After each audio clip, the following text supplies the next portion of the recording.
second-year full-time MBA candidate at the Marshall School of Business. I'm extremely passionate about empowering people with emerging technologies like AI, and I'll be your host for today. I'm so excited to welcome you all to the AI Career Series hosted by the USC Career Center. The series is designed to help you learn how AI is shaping the way we approach recruiting, storytelling, and career development. So you can stand out in today's fast changing job market. Now, please join me in welcoming my dear friend Karen Go, a career storyteller and the creator of K-Karenism, a platform that has helped more than 100,000 professionals in 116 plus countries reimagine how they tell their career stories through her signature career walking decks. And she's going to give us a glimpse of that today.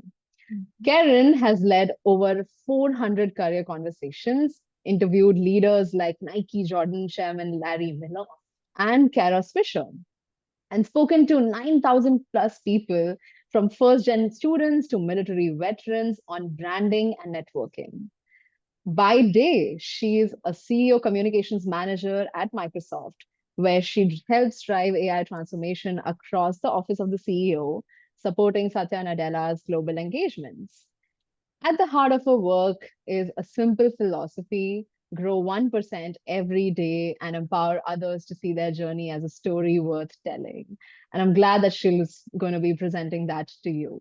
So, with that, I'm going to let it pass on to Karen to lead us through. I would love for all of you to come on camera for Karen to see the amazing Trojan network here.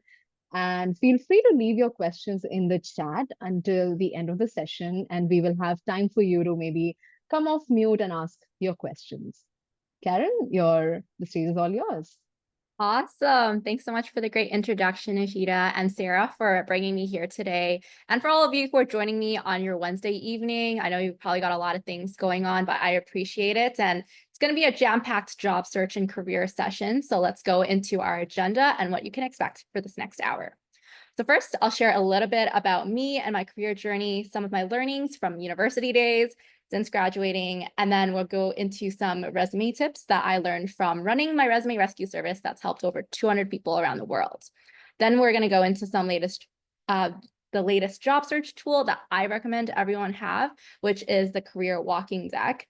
And then how can you use that in networking? How do you approach networking? Because for me, I used to be completely terrified of it. And so how did I go from being someone who was super scared of talking to adults to having over 400 career conversations? I'll share a little bit about what I learned. And then of course, we'll open it up for Q&A. So please drop your questions in the Q&A, which will make it easier for us to check out. And of course, if you're brave, raise your hand at the end, and I'd love to talk with you. So for those of you who don't know who I am, allow me to introduce myself. I am Karen Ngo, and my personal philosophy is growing 1% every day through finding inspiration to share with the world. I live by this through my blog, where I'm super passionate about career development, and I love sharing my learnings and takeaways with the world to bring others on the journey. And this actually started when I was in your shoes. I was in university trying to figure out how am I going to be successful in my career. And from there, I've had over 400 coffee chats with up to the Fortune 50 C-suites.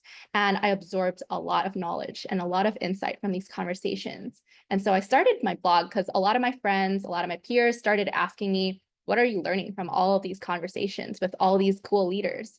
And so I thought it'd be valuable to share my takeaways. From there, people started asking me how to help them with their resume, and that's how Resume Rescue was born. And so these days, I'm super active on LinkedIn. I share a post every single day to help you with your job search or with your career development. And so if you want to stay connected after this, please find me on there and on any of these other social channels too. So I'm going to dive a little bit into my academic and career journey, since it may be interesting for those of you who are still trying to figure out what to do. So in case you didn't know, I was actually born and raised in Canada. I grew up and went to my local university in Calgary, Alberta, because I didn't want too much student loans debt. But I knew I always wanted to study business ever since I was in grade 7, because I owned a little Facebook shop that sold like phone accessories and random knickknacks off of eBay, and I made some pretty decent money as a kid. So that experience taught me that anything and everything can be a business, and it's all about making money. And so one of the best things I learned in my first year of university was to do a bunch of extracurriculars. So I got super involved in student clubs, and joining in my first year actually gave me a leg up because in future years, I was able to take on more advanced leadership positions. And then eventually I got to lead teams and budgets up to $200,000, which gave me a lot of valuable experience as a student that looked really good on my resume. And so this led me to pursue an internship in my second year of university, because originally I had the plan, like everyone else, of just graduating in 4 years and finding a job. But then I had a mentor call out that it's super competitive out there. And if I want to get a job, I'm going to need to differentiate myself from the hundreds, if not thousands, of other people who are going to be graduating at the same time as me. And so I would say that going for those extracurriculars really helped me land that internship at Husky, which is a Fortune 500 oil and gas company. And there I learned really quickly how to use this thing called SharePoint. And so for those of you who don't know what SharePoint is, it's basically this information management platform from Microsoft, coincidentally enough, where you learn how to organize your information. It's basically like an intranet and website. And so because I learned this really quickly, I started training and consulting other teams, and that gave me a lot of visibility across the company. And so towards the end of my internship, I actually became the first part-time contractor in my department because my mentor brought me onto his team to continue working while I went back to school. This was a win for me because I was still gaining experience while being in school, and I was still making money, which was really helpful. And so I ended up spending 3 years at Husky. And I even thought I was going to stay there and go full time once I graduated. But I decided to take the leap and postpone my graduation and go abroad to Singapore for my final semester. So this big decision came after I went on a group study to Japan in my second year, and I knew 3 weeks was not enough for me. I loved the experience of being abroad so much, so I saved up all my internship money from Husky for this experience. And I will say it's hands down the best decision I've ever made in my career. And I would encourage everyone in this call to go abroad at least once, because it is a very life-changing experience. And for me, like, it opened up so many doors and career opportunities because of how I saw myself growing in my life. And if I had just stayed in Calgary, I probably never would have thought about things like that. And so because I loved it so much, like being in Singapore, I decided I'm going to stay here. So I ended up getting a couple job offers, and I was really committed to the process. I was like, goodbye, parents, I'm ready to live my life. But they really wanted me to stay closer to home. And I also wanted to pay off my student loans within a year. So I ultimately decided to take the job offer with Microsoft, so that I could achieve all of that. And so that basically brought me to Microsoft Canada, where I joined as an Aspire. And so for those of you on this call, Aspire is our new grad program, but it's open to anyone who's been within a year of graduation, either undergrad or MBA and master's. So I would totally recommend that you check out that program in the future, because it's a really great experience to get an introduction and get your foot in the door, especially at Microsoft. I joined the business and sales operations team, and so I was very focused on data, analytics, and within my first month on the job, I had to learn how to present business insights to the president of Microsoft Canada and the entire leadership team. So it's a very intense process, especially as a new grad who didn't really have any business context and didn't even really know a lot about tech in general. So from there, I felt like I needed to learn a lot. And so I did all my fundamental certifications. I also did 100 coffee chats so that I could understand different parts of the business. And one of the biggest pieces of advice I got when I did those coffee chats was to follow your energy and passion. And so when I really reflected on what I loved doing, I realized that I really enjoyed storytelling. So I started applying for opportunities that had marketing, sales, or comms, because they were centered around storytelling. And so that led me to this, my last role in corporate communications. And I made a pivot from operations into comms. And it was very interesting learning how media relations worked, analyst relations, and just understanding, like, what does it take to land an article in Forbes or Bloomberg, and Harvard Business Review. And so that was a very interesting experience. But as I started to ramp up in the role, my leadership team actually gave me the unique opportunity to start leading one of the biggest work streams, which was earnings. And essentially, in the past, it was like a senior comms manager and a vendor or a contractor who had to run this. But then I had to learn how to do it all by myself. So I was basically like the youngest person to do this and run a team of over 100 people around the world and work with our office of CEO on the earnings scripts that comes out every quarter, as well as our chief commercial officer's earnings blog that come out every quarter as well. So that was a very super stressful time, but I learned a lot, and that gave me the visibility and confidence to work with the office of the CEO. And so last year, they actually gave me the opportunity to come over and essentially drive that optimization at another level for our office of the CEO. And so these days, I've been really focused on how do we leverage AI automation to optimize how we run the office of the CEO so that we can do more and actually make more of an impact and kind of drive that operational excellence. So that was a lot. And that's kind of what I have encountered so far since my uni days. Hopefully you learned something interesting. And if you have any more questions, would love to hear it when we get into Q&A. But hopefully that gives you a little bit of an idea of the backgrounds that I came from. And so now let's get into some resume tips, because I know the job market is very brutal, but you still need to really get these basics right at the end of the day. And so from rescuing over 200 resumes, I'd say that the people who land jobs at Microsoft, Amazon, Shopify, and Salesforce, these clients really take what I say to heart, and these are the basics that come out of it. So let's start with some resume tips and AI prompts. Now, first, you really need to tailor your resume to every single position that you apply for. And instead of applying to hundreds of jobs, which I know many people do, I recommend quality over quantity. And even when I was a new grad or like in my last year of the university applying for jobs, I maybe applied for like 5 or 10 jobs because I needed to be very targeted in what I was going after. And I took a lot of time tailoring each of my applications. And so I would encourage you to do the same thing. And I know it's really tough because right now everything is like so competitive. But again, if you really want a specific role or a specific company, you really need to target your efforts instead of using that spray and pray approach, because you're not really going to get anywhere with that. And so with AI, it's really easy for you to tailor your resume at the very least. And I also like to use this tool called jobscan.co to match keywords. So when you're using these different tools and you're asking AI to tailor your resume, that will at least give you a leg up. And then the next simple, super simple thing, but a lot of people actually have this, is spelling or grammatical errors. Shows you're sloppy and you're not the candidate that people want on the team because you can't even be detail oriented enough to fix those. So make sure you really take the time to double check everything. And again, you can use AI for this. I also recommend having a one-page resume because hiring managers and recruiters are only going to be looking at it for an average of 7 seconds. So they're not even going to make it to the next page.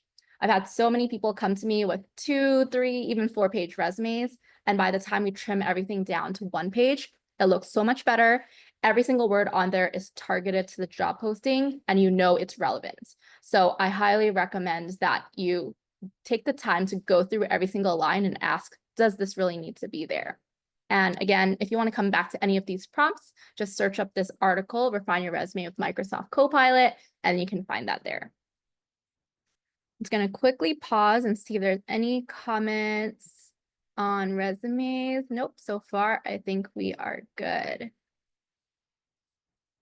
Okay, let's go into the next tip, which is I would like to encourage you to also read your resume out loud at the end before you submit it, just to make sure that it's clear and actually makes sense. Of course, you can ask AI to check it over, but it's not 100% perfect. And so what I like to do as just like a very safe check is like read it out loud. And if something seems a little bit off, then at least I can go back in and change it before I submit it.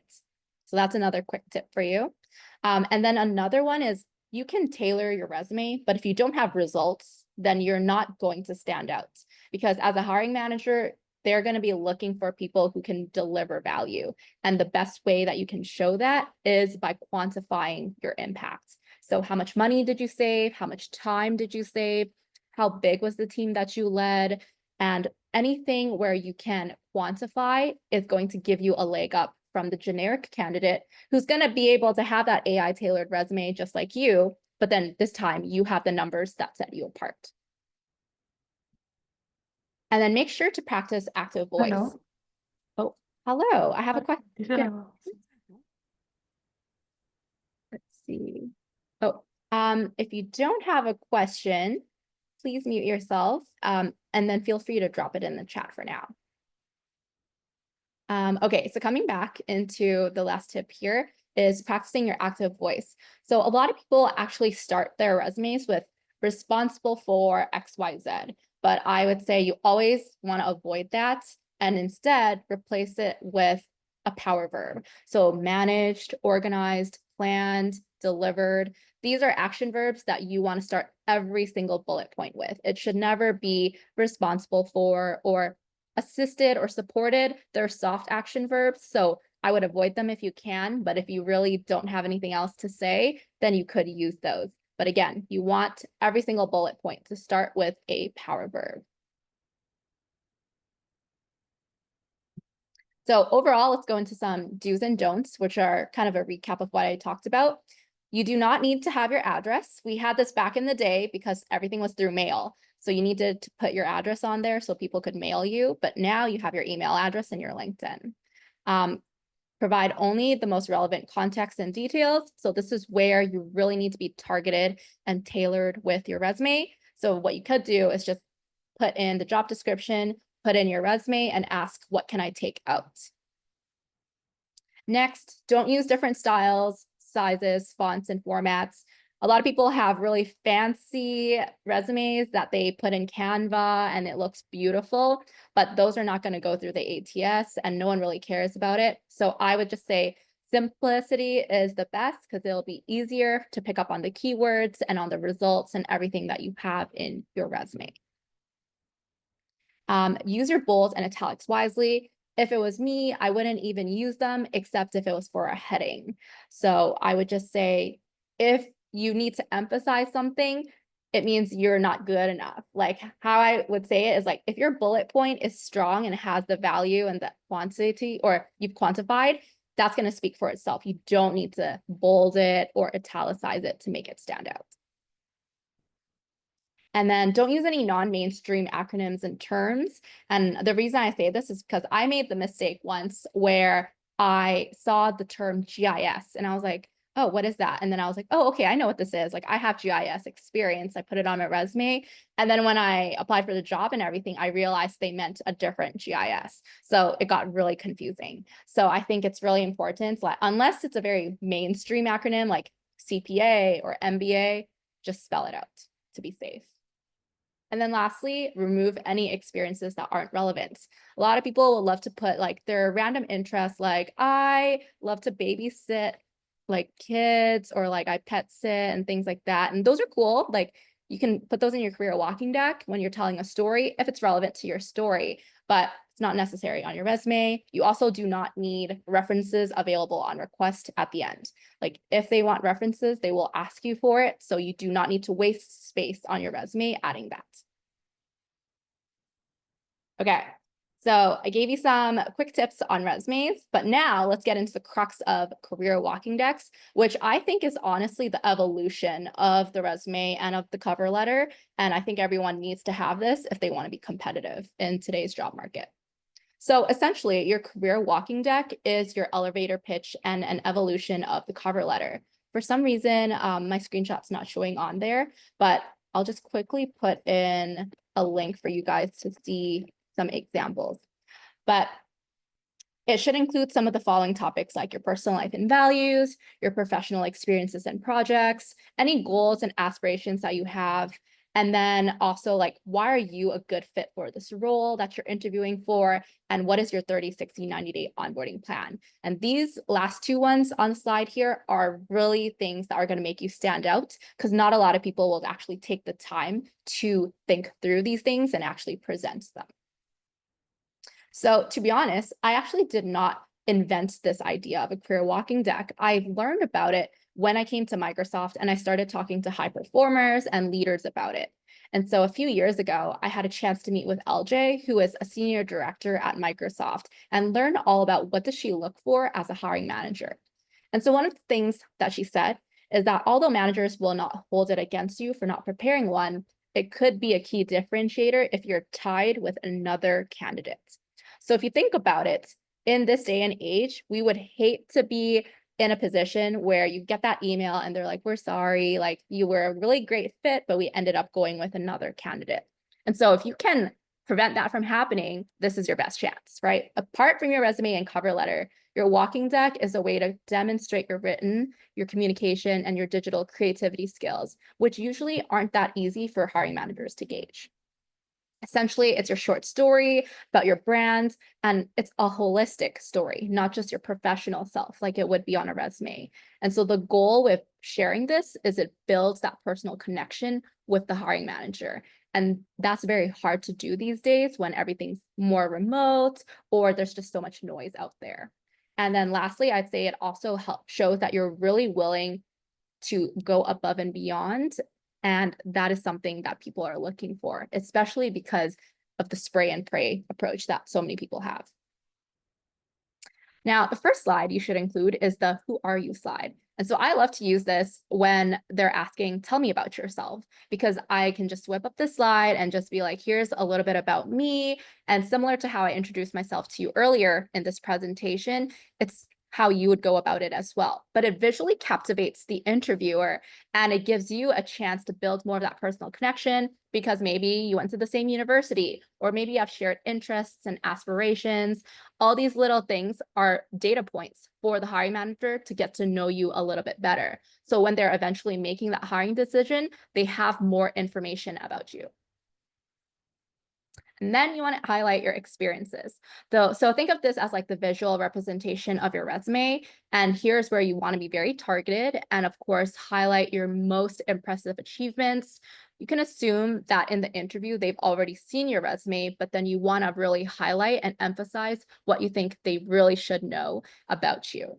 And that kind of actually ties into the why you slide. So one thing that I love to do for every interview is I will go through the job posting. I will try to figure out what are the 3 buckets of the most important skills that the job has. And then I'm going to create a very targeted slide that shows all of my experiences for each of those buckets. And that way, the hiring manager is going to see this and be like, I need someone who has those 3 skills, and this person has those 3 skills, and they have the experience to back it up. And so that's, again, it's reinforcing the narrative that you are the best candidate for the job. And thanks to AI, you can create one in seconds. So actually in this video that I'm showing you, I used gamma.app to generate it straight from my LinkedIn profile. So all I did was I exported my LinkedIn profile as a PDF. I imported that PDF to Gamma. Then I chose like minimal text. I specified that I wanted hiring managers and recruiters as my target audience for the Gamma. I chose a fun theme that looked pretty, and then I just clicked generate. So super, super easy for them to actually or for you to actually just create a career walking deck if you don't want to, start from scratch. I also have a bunch of templates that you can use. You can get a free template, and from there you can kind of build it out. All right. So now with your career walking deck, let's talk a little bit about how you can use it for networking. So the first thing that you can do if you're still nervous about using it for a job interview is try using it in a coffee chat. So it's a really great way to break the ice and start a meeting whenever you're meeting someone for the first time. So even today, like I was invited to do a presentation with a team that I had never met before. So I quickly just brought up my career walking deck and I was just like, hey, this is a little bit about me and my journey. And that kind of helped warm up the room and it builds that personal connection. So it's less awkward. So that's something that I would highly recommend doing, especially if you're new to networking and you're just like, how do I even start the conversation? I don't want it to be too awkward. And then remember that you want to focus on the bigger picture. Like, don't go through every single thing on your slide. Just maybe pick like 1 or 3 things. Keep it to like 30 seconds because you don't want to be boring and hog too much of the time. You just want to use it to kickstart that conversation and that interest. Another thing I'll do is actually I will attach my deck to the meeting invites if I'm the one who's sending out the invites. And so that gives the other person an opportunity to learn more about me in advance if they want.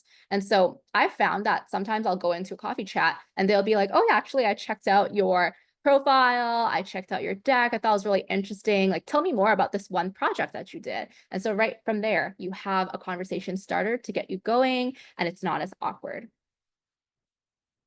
And then the number one thing that I use the walking deck for is job interviews. I would never walk into a job interview without a career walking deck for myself personally.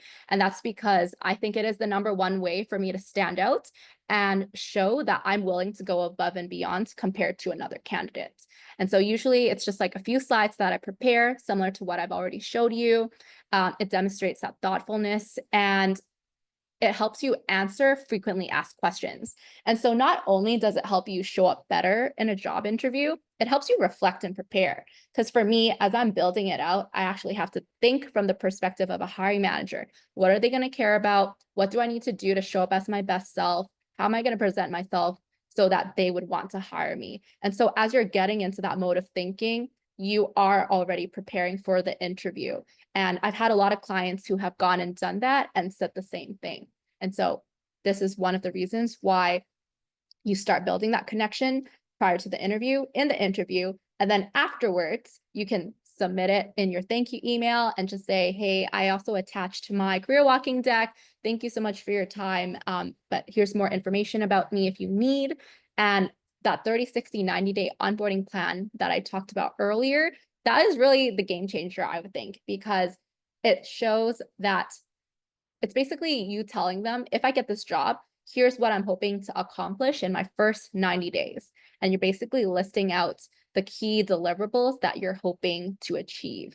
And that really impresses a hiring manager because you're like, wow, this person has already thought about what they're going to do to succeed on this team. They're making it easier for me because when I hire them, I'm not going to be too worried about them not knowing how to do anything. Like they've already taken the initiative. So that is another thing that you can do to make yourself stand out. And I'm telling you, like anyone who has tried it, I would say has had very great results and even feedback. Like even if you don't end up getting the job, a lot of the hiring managers will come back and say, you know what, we didn't end up hiring you, but I loved your effort so much. I'm going to recommend you to my peer who is hiring on their team. And so this is how you start building those connections as a job candidate. Okay, let's see if we have any questions here. We actually do have a bunch of Oh, them. Do you want to wait till the end or are you happy you to? know what? I've been talking a lot, but I'm happy to let's just randomly answer one question to break the flow a little bit. No, absolutely. I In case think anyone is sleeping right now. absolutely. I think one of the questions that really came up recently was how do you start showing your walking deck, right? Like, do they ask for it, or do you Mhm. have any subtle way of bringing it on the table? This is something that even I was wondering. Yes. So I have my walking deck handy. Like if you're going in person, print it out. But then if you're virtual, then just have it ready like on your one of your screens or whatever. And then when they get into like for sure, they're gonna ask, tell me about yourself. And that's actually where you'd say, I'd love to tell you about myself. I actually prepared my career walking deck. Is it okay if I share my screen for a minute? And usually when you say this, they'll be like, oh, okay. Like they're not really sure what to expect at that point. So then you'll catch them by surprise, but they'll say yes for the most part. So then you share your screen, you kind of go through it, and then you stop sharing, and then you re-engage in the conversation because it's very important that you're not presenting this like a formal presentation. You know, it's only there as a tool to help you facilitate the conversation, visually captivate them, but you need to stop sharing so that you can re-engage with them and make that eye contact through your camera. I think that's very important. And then another way that you could use it throughout the rest of the interview is sometimes they'll just be like, oh, so like why do you think we should hire you? Or like, what are some of the strengths that you bring to a team? And then again, you could be like, oh, I love that you asked that question. Let me just quickly share my screen and walk you through why I believe I'm the best fit for this role. Again, share your screen, blah, blah, blah. And then at the very end, they're always going to be like, oh, do you have any other questions for me? First of all, never say you have no questions. I think it's very important to say, like, to prepare questions at the end. But then what I like to do is say, yes, I actually prepared a 30, 60, 90-day onboarding plan for this role. And I'd love to get your feedback on if I'm aligned with your vision of success. And that's where you share your 30, 60, 90-day onboarding plan. And you're like, here's what I think is necessary to succeed in this role. What is your feedback on it? And then I would take notes while they give the feedback, and they'll be like, oh, yeah, this is important, but I would maybe focus on this later on. In the beginning, I think it's more important for you to do this, blah, blah, blah.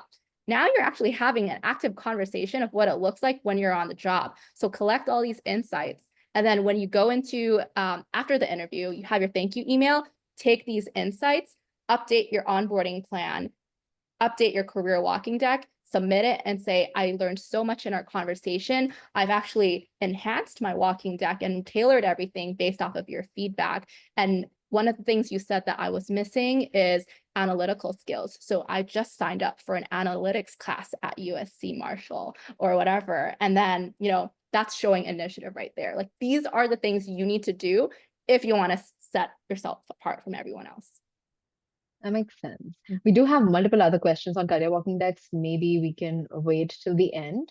Yes, let's do that. I just did that kind of a fun little break, but I have one more section to go into, and then we'll get into all of your Q&A. So I think we're doing pretty good on time.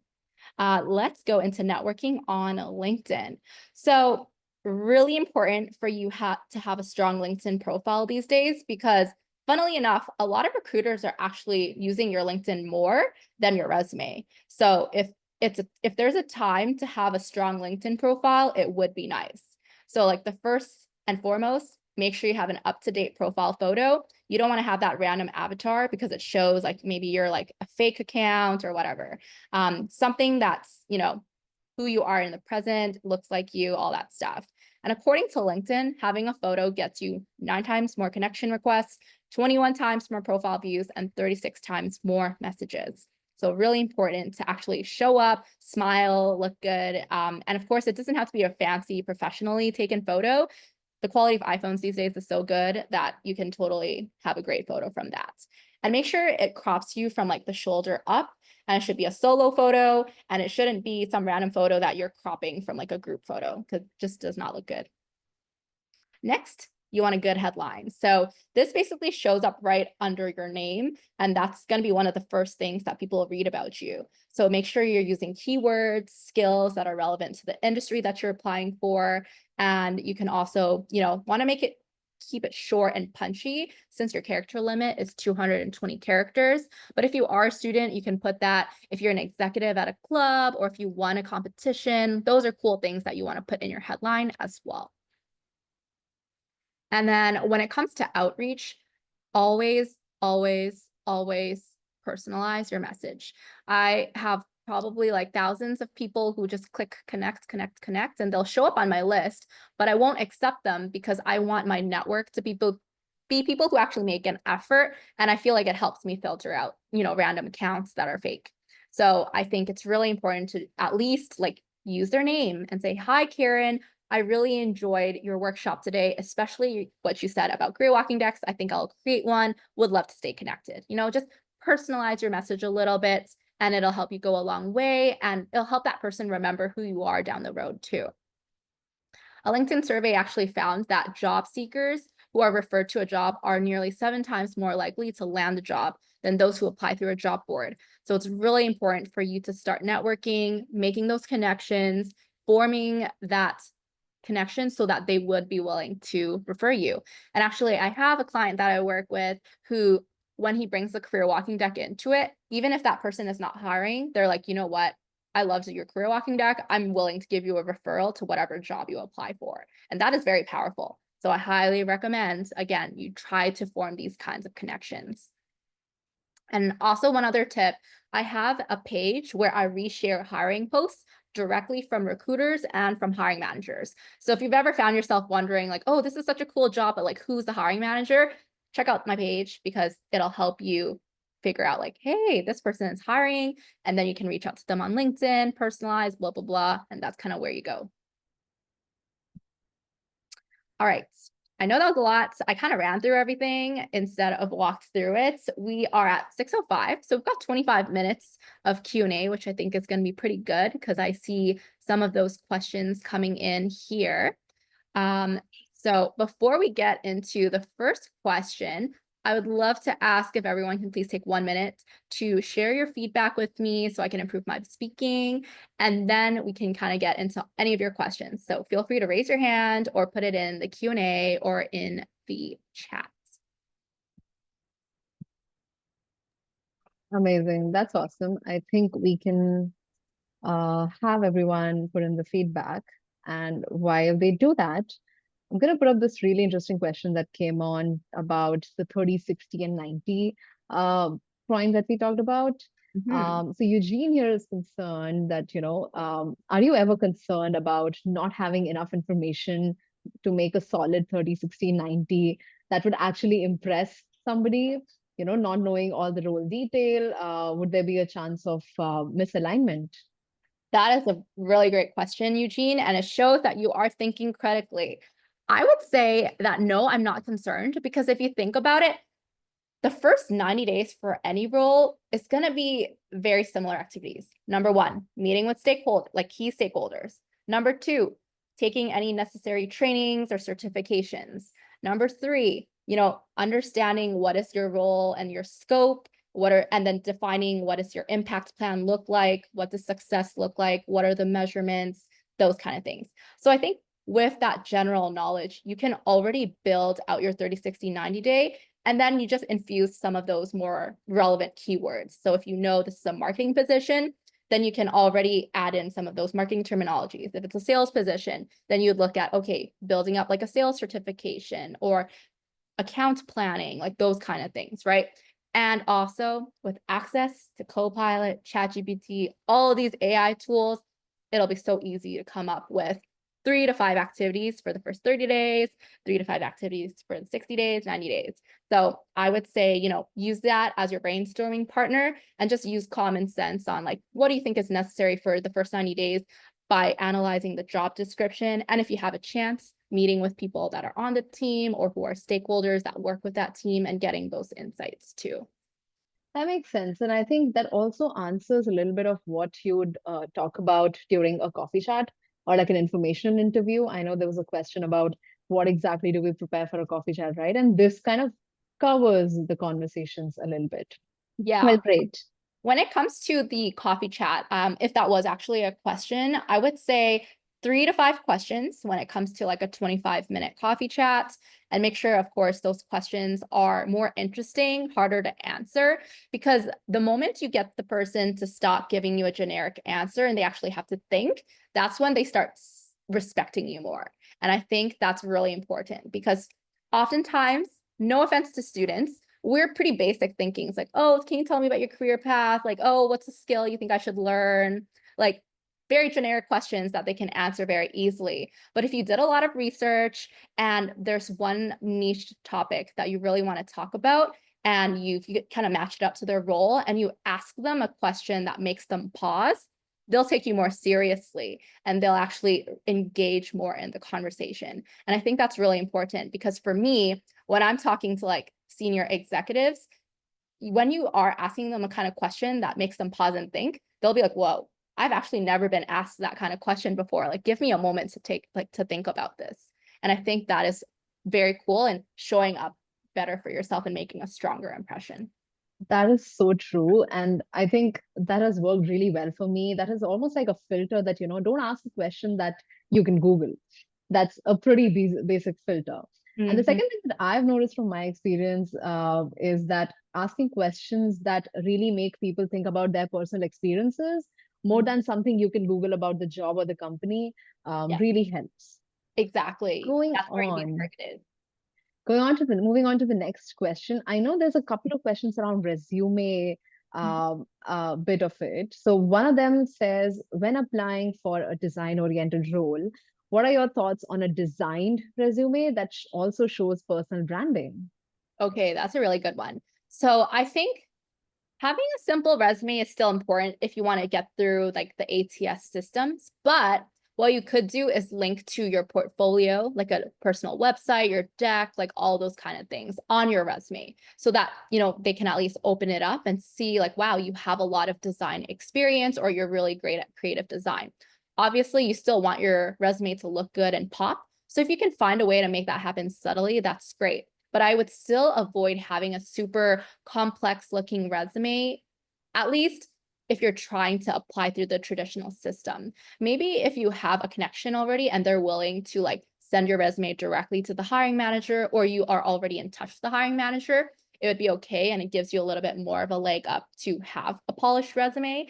But I think for the majority of the cases, it's better to have something simple, easy to read, and it's still nice to look at. And then, when it comes to your actual design experience, depending on what is the role you're applying for, have a bunch of side projects, do those, and then include it in your walking deck, include it in your portfolio or your website, and have that on your resume. Yes, that makes a lot of sense. Another one going off of the bit of, using AI to tailor your resume to use for job descriptions. I think one of the questions is, what are some of the tips for gauging whether an AI's bullets best fit the job from a human point of view? I'm sure a lot of times you can just not, use the copy pasted result or response from a tool. Yes, actually, a lot of people make this mistake of over relying on AI. And I think that is definitely a mistake because you're taking away the critical thinking that comes into what is actually important and what should I actually highlight.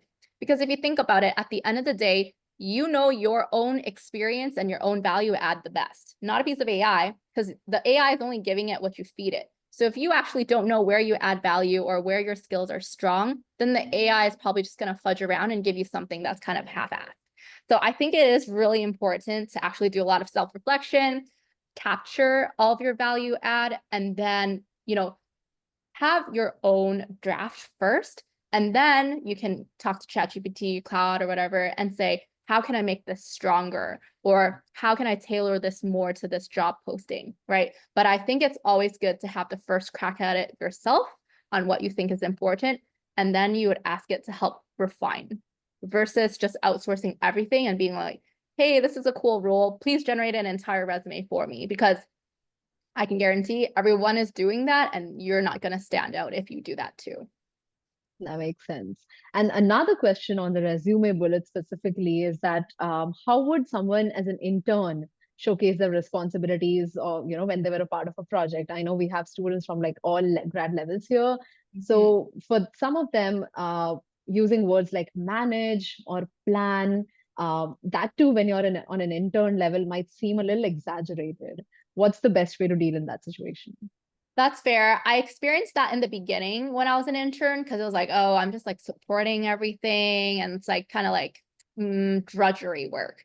But I would say that's kind of where you need to really prove that you can do the small stuff and then ask for bigger projects, right? Like the point of an internship is to get experience. But if you're only going to stick around the small experiences where you're just doing like, the manual drudgery, you're not going to get a lot from it.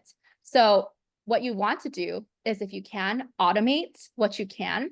And then once you can automate something, you already have a result that you can speak about. That's what I did. In my first few weeks, I learned how to automate a process that took them 2 years that they still couldn't figure out. And I did it with Excel. So try to figure out what are the super manual tasks that they're making the intern do.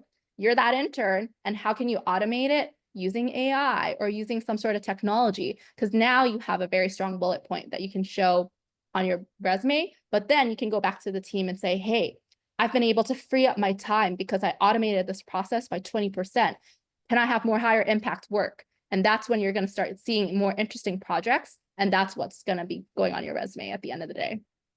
Right. And speaking a little more on detail about the experiences that you mentioned, Mhm. is it okay to mention some of the experiences that are not super relevant to the particular role and still like semi-relevant, or is it really important to mention 100% relevant experiences only?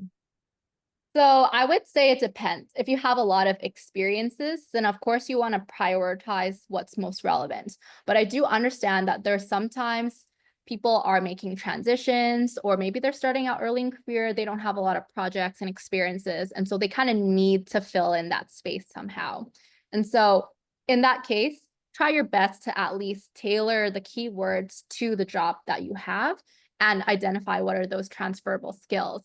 But I think a big thing is when you are in that position, start volunteering, start looking for projects, start doing things online where you can get experience to add to your resume and make it look better. Because at the end of the day, you really do need to have strong and relevant experience if you want to stand out. And of course, there's people who are able to get past those barriers, but it is very hard in this current job market.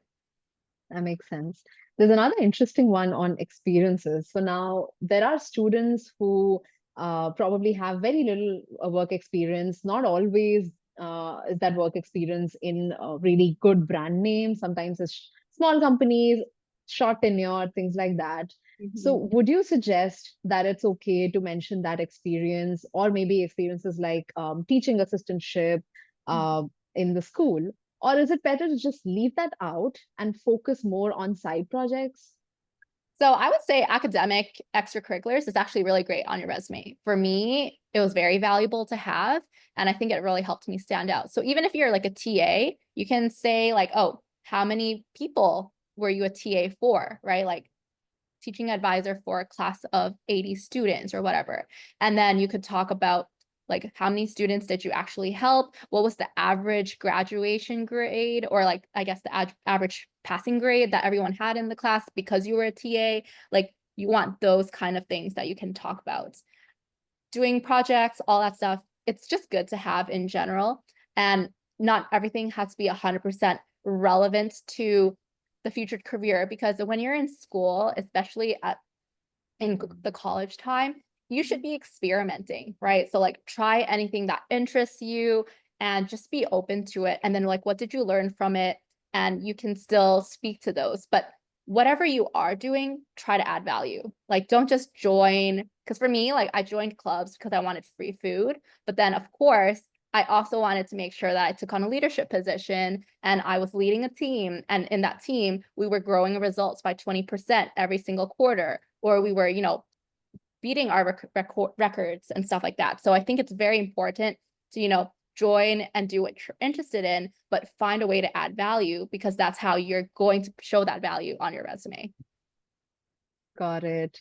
I think our last question on the resume bit is about skills.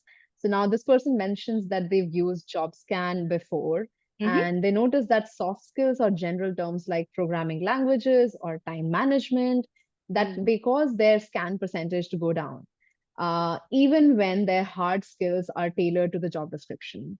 So Mhm. what do you think is a good balance of maintaining that here? So I think soft skills, I agree, it's a little bit hard because anyone can say they have strong teamwork, leadership, and communication skills. But how do you have those? I think that's where, again, you need to quantify and really tailor your results. So, like, you instead of having a bullet point that says you have strong communication skills, show how you have it, right? And actually, one of the best ways is probably having a career walking deck. But instead of saying you have strong leadership skills, you could say led a team of 15 volunteers to exceed our volunteer target rate by 20% or something like that, right? So I think that's where you really got to show the proof through your results. And I think that's going to be something I'm going to always hammer, because that was a really big thing for me when I was in university. It was like, well, anyone can say they have these skills, but the way I'm going to prove it is through my results and through the value that I've brought to whatever I was joining in. Got it. And that's a good segue into career walking decks, actually, because we have a lot of questions on that. Okay. Starting with what's the best way to bring up a career walking deck in the sense, a lot of technical interviews don't always have the time of bringing up the deck, right? So would you say that this is more suitable for behavioral interviews? This is, yeah, really great question. And yes. I would say that the career walking deck is very much for like that first time you're meeting, it's behavioral, they want to get to know you as a person, or maybe it's even at the very end stage where you're meeting with like the VP because they're making the final call on who they like between two candidates. That's usually how it works. You have an interview loop, you kind of pass through the stages, and then at the very end, you're meeting with like the skip manager or some key stakeholder, and they're trying to choose between two candidates. This could be what sets you apart there. When it comes to like a technical interview, definitely focus on your technical skills. Like they don't really care about how great you can speak at that point. Probably it's more about how you can articulate your thoughts, right? And a career walking deck can still show that. But of course, you really need to read the room. And like if they already have a structure, like, okay, first 5 minutes, we're going to focus on this, then we're this, follow their structure because it's planned that way for a purpose. But if the occasion comes up where they're like, oh, please tell me about yourself, it doesn't hurt to just show it for like 30 seconds. But I think it also depends on if you understand the person's personality colors. So one of the most helpful things I learned in university is that the color wheel of personalities. You have red people, yellow people, green people, and blue people. And obviously it's not just one person is one, but in general, blue people are very analytical and they care about the details. Red people are super to the point, very focused, give me the results. Yellow people, very bubbly, sunshine, extroverted. And then you have green people who are very much like, oh, I care about you. I want to understand you. Like, I want to make this work, like teamwork, collaboration, that kind of thing. And so if you're going into an interview and you can tell right away this person's like super red or super blue, they don't really care about you. They just want to know about your results. Maybe not the best way to be like, hey, I'd love to, show you my career walking deck and like tell you my life story. Like you want to get really to the point and be like, okay, here's my why me slide. I'm the best person for this role. Like this could be the slide for the red person. And if you're talking to someone who's very blue, maybe you want to go into like the 30, 60, 90-day onboarding plan because it's like, hey, here's what my thought process is for what success looks like. Tell me what you think. And, that's where you're having more of a discussion with the blue personality, and that's what they like to engage with. So I think this is where you could kind of read the room a little bit. It never hurts to ask, I think, right? At the end of the day, you're not just showing it randomly. You have to be like, hey, is it okay if I do this? If they say no, okay, just go with the flow and take it as it is. If they say yes, just be really brief. And then if they want more info, just know that they will ask for That's a very good example. I never thought of looking at people that way. it. Okay, next one is on the difference between a career walking deck and that of a personal website. What do Mhm. you think is the difference between their roles? I would say that personal website is a lot more broad because you can kind of put anything on there, your projects, your like links to your YouTube or whatever. That's what my blog is kind of like. It's kind of like a collection of everything and a little bit of my LinkedIn too. But the career walking deck, you're really tailoring it for that job itself. You're tailoring it to that particular team, for that particular manager, and for that role. And so for me, I like to actually rebrand the entire career walking deck to match that team or to match that company. Versus with my website, it's just going to be like a more general look that I like because it's my website. That makes sense. And I think that's really, I mean, the slide deck you presented today is such a case study on that. The way you've made sure that it resonates with USC's brand, it's amazing. Hmm. Okay, we're kind of coming to an end with the questions here. I have a couple more to go through, but if you're still thinking of posting your question, please feel free to come off mute after we're done with the questions in the chat. I would love to hear from you all directly. I think the next question is going back to the 30, 60, 90, wherein it's about when applying for summer internship positions, how does the 30, 60, 90 onboarding plan change and adjust? Oh, okay. Okay. I think this is interesting. It's because it's kind of broad. Like when you're applying for internships, it could be like a variety of positions, right? So in that case, I would focus more because you're an intern, like understanding the company. So like probably for the first 30 days, it'd be like, oh, understand who are the key stakeholders for my team. Number two, join an employee resource group or build my community so that I can succeed. Like, you can think of it still from the lens of like, if you were to start at a brand new company, what would you need to do to feel successful? What would you want to achieve by the end of it? Another one could be like, oh, have a conversation with my manager about what are my goals and priorities for the internship and figure out what kind of projects are most impactful, right? Like these are all examples of things that you could include that are still a little bit, generalized, but still show that you are ready to show up and be successful. That makes sense. And I think that also answers the question about whether or not you need to create a new deck for every single job. I Mhm. think the gist is that you can use the general one for most of the applications you put through, but if you're really going with an interview or a coffee chat, it's amazing if you can customize it to that particular opportunity. Mhm. Awesome. I think there's a couple more on the resume side, but I want to take a pause here and see if anybody wants to come off mute and ask their question. That's a good one. Yes. While someone is doing that, I want to go back to the question where they were asking, like, working at a small company, like, do I still include that? And yes, I think it's still fine to include it, just show the value add. But I actually saw a LinkedIn post from like a recruiter, and they were saying how it's easy.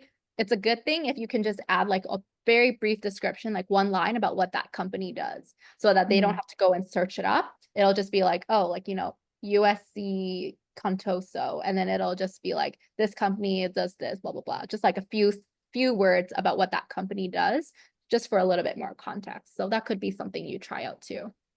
That's an amazing point for international students as well. A lot Mhm. of times, your people might not be aware of the company you were working with. It's Mhm. great to have that short description. Yeah. Well, great. Okay, so there is a question. Hey, does anybody want to come off mute?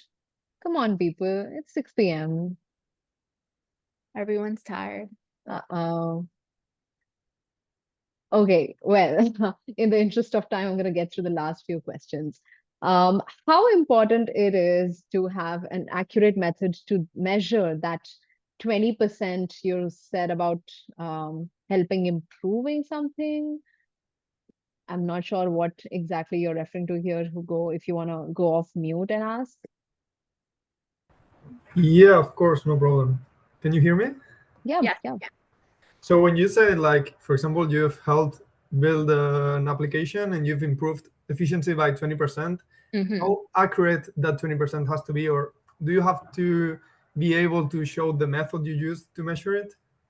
Yes. So I mean, definitely I would say never lie when it comes to your value and your quantifications and everything. Like have a general ballpark of how you calculated this, right? So one thing you could be is like in the past, how many clicks and steps did it take to complete a process? And then now that you've automated or optimized it, how many clicks and steps does it take now? And then you can take the difference, and that would be improved efficiency by X%. So that's one way you could do it. If it's another process where, you can actually measure time, like in the past, it would take 2 hours to complete this report. But now you've been able to complete it in 30 minutes. Then you've been able to optimize the reporting process by X%, right? So you always need to have benchmarks. Like don't just come up with random quantifications. But another thing you could do is like, here's an example of a client I've worked with where they were like a waitress or a waiter, and they were serving like serving people or whatever, and we were trying to quantify that. So I asked them, okay, on average, how many people do you serve in an hour? And so they'd be like, oh, 25. And then I'll be like, okay, how many hours do you typically work in a week? And then from there, you have a little bit of numbers. How long have you been in this role? And from there, you can sort of get a general ballpark of, in total, I've served over 500 customers and scored a 95% customer satisfaction rate, right? So that is kind of where you need to be a little bit more creative, a little bit more critical in how do you get these quantifications. But looking at the averages and then trying to project that out and build it up over time is how you can approach it. That's amazing. And I also think that that talks a lot about like how do you quantify your experiences in general for your resume. I Yeah. think one last question here on the theme of experience goes, do you have any common places that you recommend us to go and learn about important topics that would be applied into skills? Any free course platforms? Yes. So if you go to learn.microsoft.com, I'll put that in the chat here. so many free resources, especially when it comes to AI. So that would be the first place that I would go. I got all of my fundamental certifications from Microsoft Learn when I first joined Microsoft. And so I think that's a really great place to go if you want to start learning some of the more technical stuff. And even as a business student, I think it's very valuable to learn, to show that you have some of those technical skills, because it shows you're able to thrive in this era of AI instead of get overcome by it. So check that out. There's so many resources on YouTube as well, like depending on what you want to go into.